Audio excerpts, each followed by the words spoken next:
Thanks. So it's just us between the audience and lunch. So let's at least make it interesting.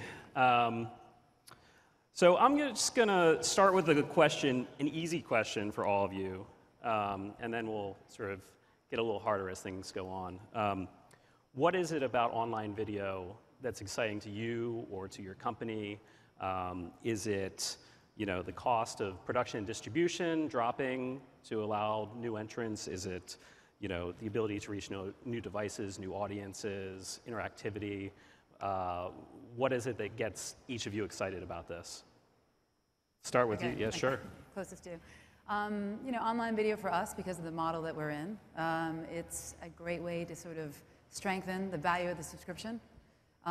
Being on multiple devices, having flexibility for the consumer to kind of watch our content in any sort of shape, form, mobile, connected devices, website, it's an incredible value. From a production side, it allows us to sort of think about interactive experiences differently than, frankly, we could before. So now when you think about interactive experiences around the viewing experience and the actual watch experience, as opposed to multiple times before, it was you watch over here and maybe you do something over here. Right. Now you're talking about HBO Go, right? Yeah, that's right. Oh, yes. I am talking about Go. Right. Okay. So for me, and my name is Malik, I'm with YouTube. It's really the opportunity to have almost frictionless distribution for content creators and channel owners out there. I think back to when I was an undergrad at Columbia. I headed up our TV station, and my pinnacle of success then was convincing the local Manhattan public access channel to carry one of our shows. I think to today, while back then, my sort of high watermark was New York City. Today, for content creators, it's really the world and connected devices around the world, and the ability for content creators to really sort of swim in a larger ocean and have a certain amount of frictionless distribution. I think is one of the things that personally excites me. Yeah, I'm Alan from Machinima, and to us, it's really a new programming model. We think of ourselves as part of the third wave of video programming brands, where the broadcasters were the first wave and the cable satellite networks were the second. And some of the issues in the programming model or opportunities are that we're instantly global. I mean, on YouTube, for example, they reach 850 million people in the world. That we're multi-platform. We were born in the multi-platform era. And also that we embrace both a user-generated model as well as a top-down model. So I think really at the end of the day is a completely different way of thinking about programming in some ways. I'm Dana Brunetti from Trigger Street. What I find most exciting about online video is that it's the future and it's going to destroy networks and conglomerates as we know them, as far as how television and movies and content is distributed. Ooh. You want to destroy them? I didn't say I'm going to destroy them. How do you feel about that, Allison? Yeah, that's not so good. It's going to happen. I think it's a point of view. I wholeheartedly disagree with that, but in fairness. You work for who? What's that? Okay. Who do you work for? Who do I work for? HBO. Well, right. That was established earlier. Sorry, I work for HBO. All right. Well, let's talk about this, because Dana, you're producing a series for Netflix. Yes. And Allison, HBO recently decided to launch in the Nordics. Yes. And Netflix recently decided to launch in the Nordics. Mm-hmm. What happened there? Did you know that they were targeting the same market? I think it was well known that Netflix was going international. We are also an international product, company, brand.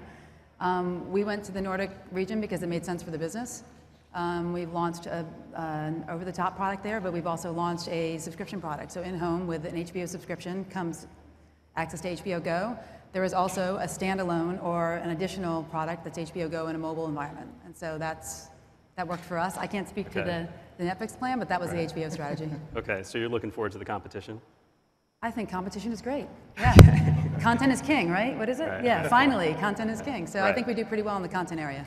So you're doing an over-the-top product there, Any plans to bring that to the U.S. or some of the other Not markets? at this point, no. Okay. We're pretty satisfied with the way HBO Go is going and as it relates to a value add for the subscription service that we have. And I think that's doing well for us thus far. Okay. Okay, I'm going to bounce it back to Dana. Talking about destroying networks and all that. You've had a pretty illustrious career as a Hollywood producer. You did 21 and Social Network, and now you're producing House of Cards for Netflix. So what made you want to do that deal? Well, it came out of the blue for us, and it turned out to be the best idea, because traditional networks will only commit to a pilot episode. And basically, it's like a test, although I think HBO is changing that up now as well, which I think is due to the deal that we did. And they will only commit to the one, they'll test it, the pilot episode, see how it goes, and then maybe commit to 6 or 13 episodes after that. Netflix came in after we had kind of made the rounds and basically just said, we'll commit to 2 seasons right off the bat.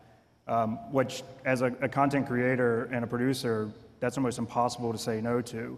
And they gave us pretty much creative control, which you will never get at a traditional network. I mean, Netflix may eventually get to that model as they get more development executives and get people in. So that was really the reason that got our interest and got us to start thinking about it. But then ultimately it was, we started looking more at it, and it is the future. If you look at HBO, how they started, or AMC, or Showtime, or any of the places that you watch the best original content now, and best dramas, from Breaking Bad to Game of Thrones, or any of those, they're all on channels that started with movies. And Netflix started with movies. Now they're just going the traditional path of going into creating original content. What's great about it, though, is you can get it on all of your devices, and you can get it how you want it and when you want it, and you can buy it a la carte. You don't have to buy 15 other channels or have to subscribe to a service like you do for the others that I mentioned. So I think eventually your televisions are going to have chiclets on them, and you're going to pay $7, $5, whatever it is, a month, and get exactly what you want, and you don't have to DVR it. It'll be there, and just like Netflix is. And I mean, imagine for a minute if you could pay $8 a month for HBO. If HBO wasn't a part of a conglomerate, imagine that for a second.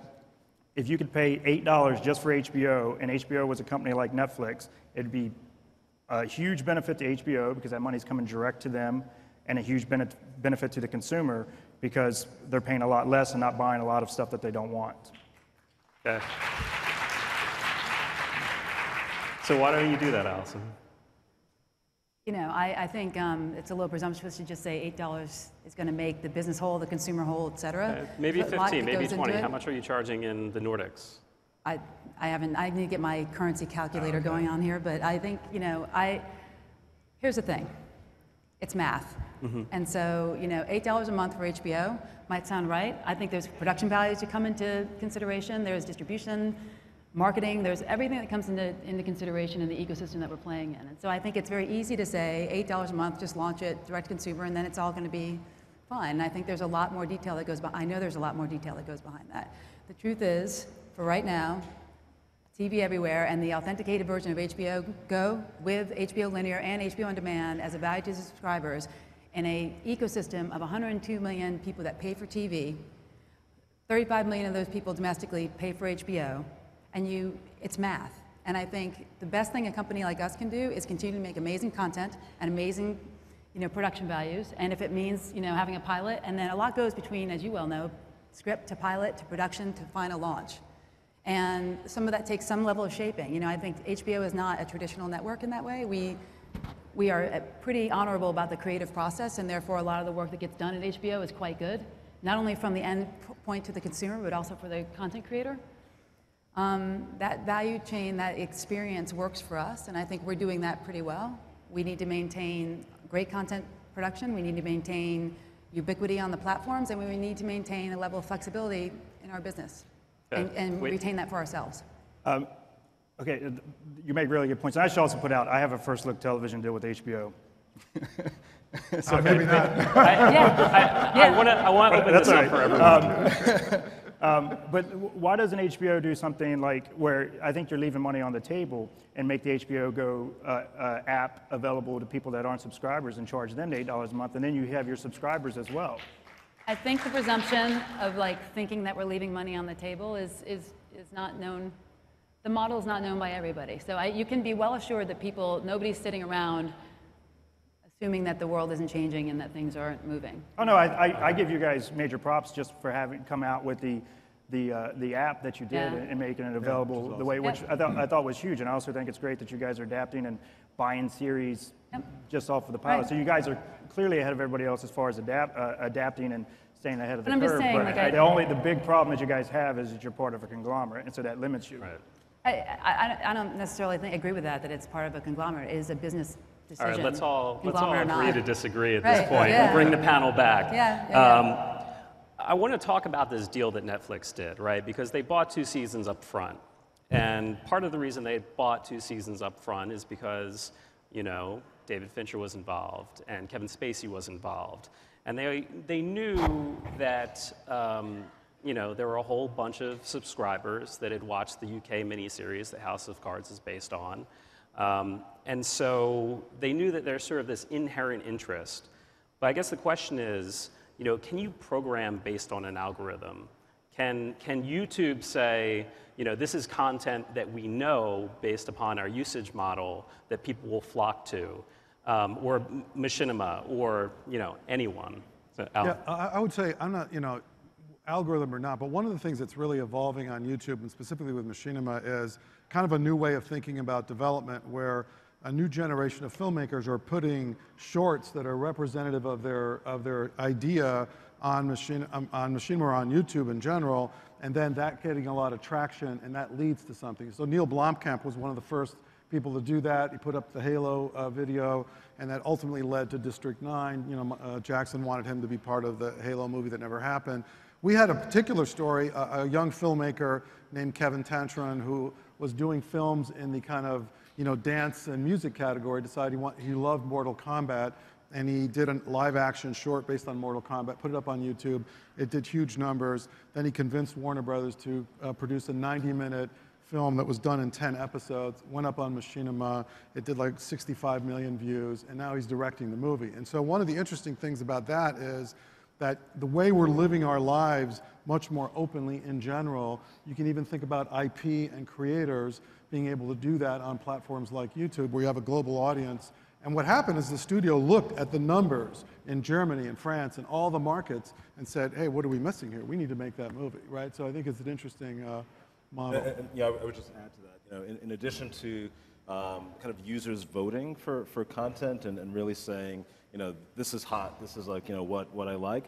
I don't think an algorithm can, you know, develop content. I think that comes from like a place in the human spirit that really drives creativity. But I do think that algorithms, transparency of data, analytics can help content creators to see in real time what people are thinking about the content, what the comments are, when people are kind of zoning out and leaving. And you know, we've had some examples around channels that have you know, really kind of tweaked their approach based on data.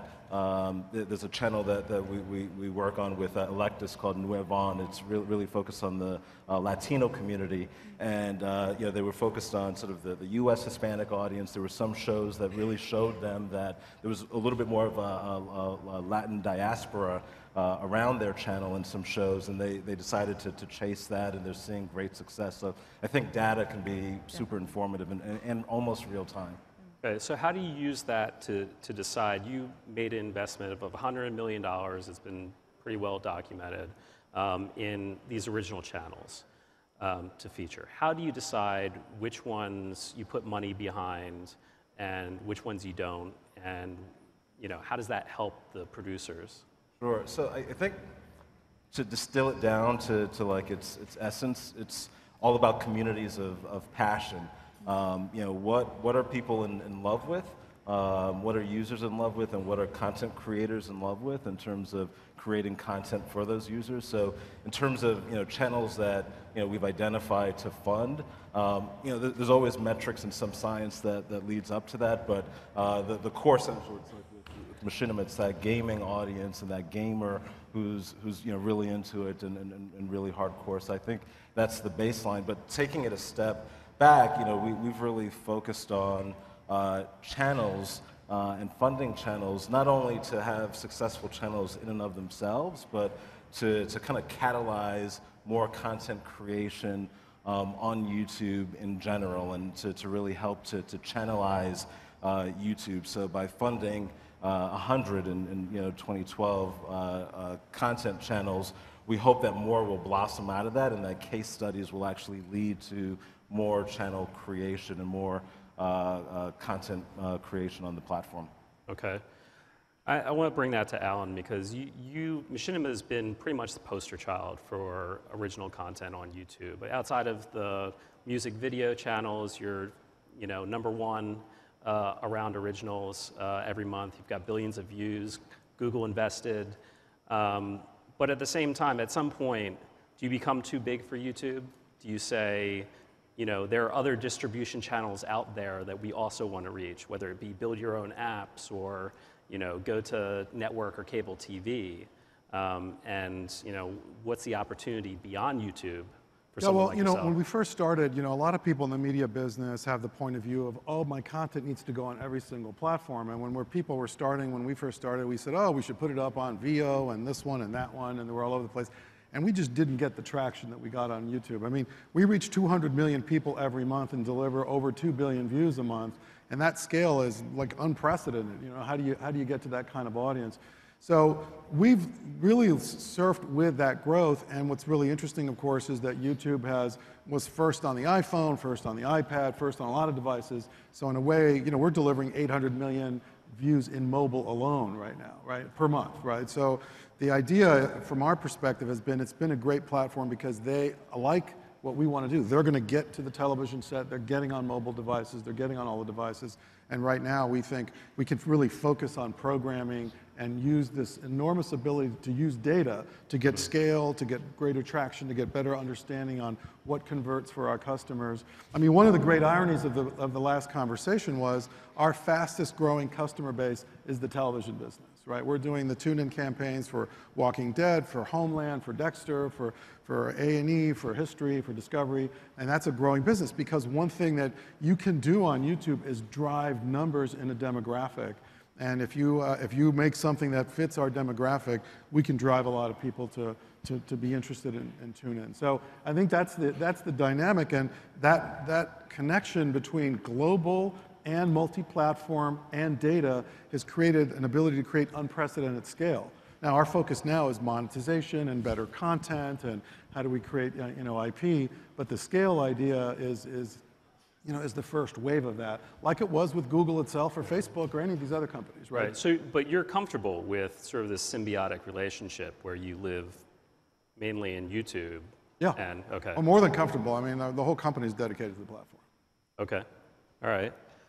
With that in mind, I'm going to turn it back to Malik, Sure. because then that brings up sort of other questions, like at what point does YouTube become a gatekeeper in and of itself? If YouTube is the place that content producers have to be, and you're sort of picking and choosing which ones to feature or invest in, then aren't you just creating another network, but over the internet?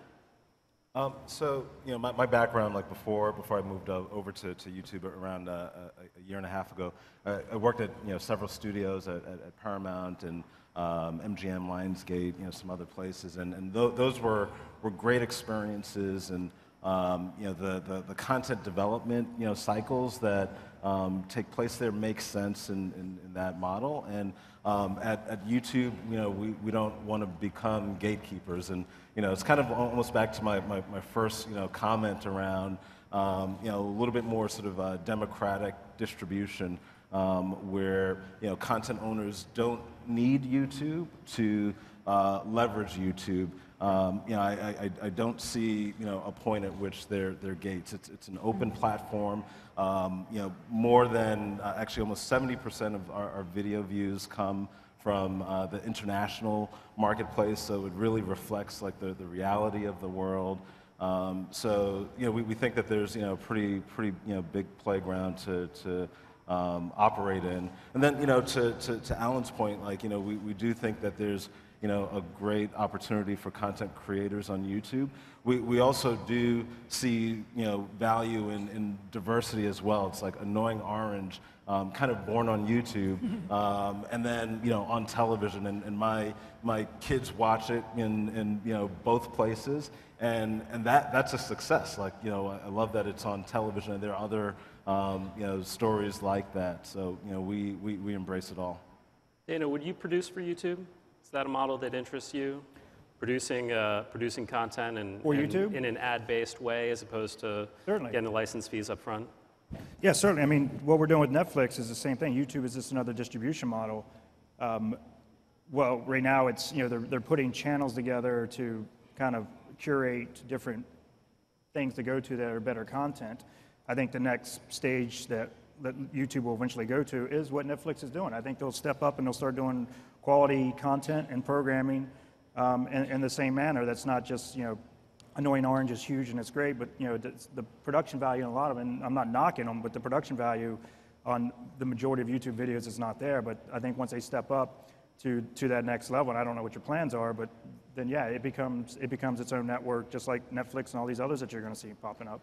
So, and just if I can add one more thing, like we work with a range of you know, different partners. We work with you know, the studios, and there's a channel that we've got called H+ from Bryan Singer and others, and then we work on the Mortal Kombats of the world with Alan and team. So we have a pretty wide range of different, you know, types of content. And that Mortal Kombat was Warner Brothers as an example, funding that. I think one of the things we'll see is not too dissimilar to cable, which is brands like Machinima and Vivo and Style Hall, et cetera, will start funding shows with producers in the same way that Netflix thinks of itself as a network, and we're already doing that, and some of the others are already doing that as well. So who becomes the next big sort of investor in, you know, high quality content online?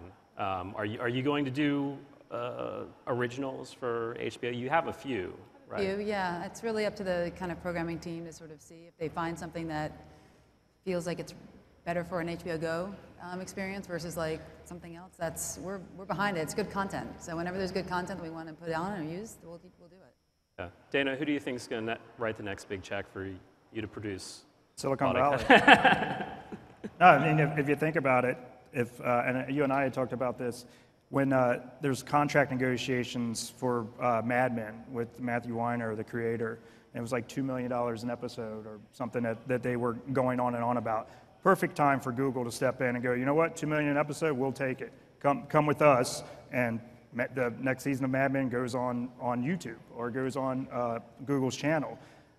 In Silicon Valley, that's a drop in the bucket, and to get that content. Right now, Silicon Valley has all the distribution methods, but don't have the great content. And they could easily start getting the great content by doing basically what Netflix did with us, and others are starting to do.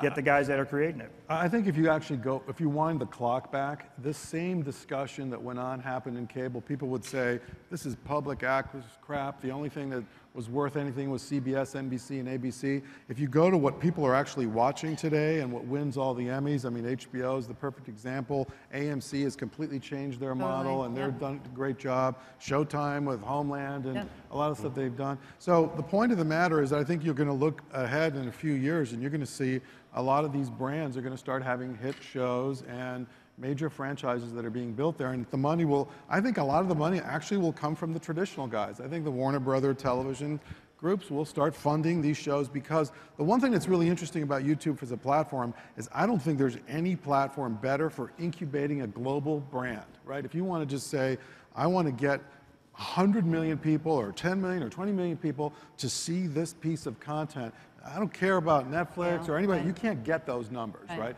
Hulu doesn't get those numbers, and if what you care about is you're a studio or you're a content person, you say, I'm trying to build a global franchise, it's a fantastic platform to do that. So I think a lot of the traditional financial guys are in there, and I think you see Legendary bought Nerdist, you know what I mean? There's players that are at the very highest end of spending $200 million for a movie, and they're looking around this platform saying, hey, can I change the dynamics of development? Because the development process is incredibly expensive, and that's why I think a lot of people don't order season. You know, I mean, it's a very high risk business, especially in episodic.